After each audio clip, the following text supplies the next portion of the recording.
কাতারের রাজধানী দোহা exhibition centre ডিইসিসিতে আয়োজন করা হয় পর্যটন মেলা কাতার ট্রাভেল মার্ট 2025। কাতারের পর্যটন খাত প্রসারিত করার লক্ষ্যে ব্যস্ত দেশটির সরকার।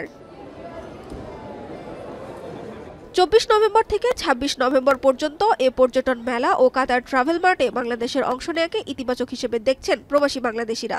বিশ্ব আন্তর্জাতিক মণ্ডলে আমাদের দেশের অ্যাম্বাসেডরের মাধ্যমে বাংলাদেশ বিমানের যে প্যাভিলিয়ন দিয়েছে আমরা দেখে খুবই মুগ্ধ হলাম। আমরা চেষ্টা করি যে আমরা বাংলাদেশ হিসাবে ওয়ার্ল্ডে পরিচিত করার জন্য। কাতার ডে বাই ডে এখন 2025 কাতার ওয়ার্ল্ড কাপ বিশ্বকাপ হওয়ার পর থেকে ট্যুরিজম লাইন অনেক এগিয়ে যাচ্ছে।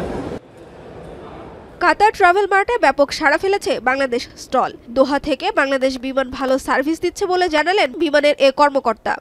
বিগত বেশ কিছুদিন ধরেই বাংলাদেশ বিমানের খুব ভালো সার্ভিস দিচ্ছে, আর বাংলাদেশ বিমান খুব ভালো সার্ভিস দিচ্ছে এবং এখানে যারা বাংলাদেশিরা আছে সবাই যে ভালো সার্ভিস পাচ্ছে, এই খবরটাই আন্তর্জাতিক মহলে ছড়াই দেওয়া আমাদের মূল উদ্দেশ্য।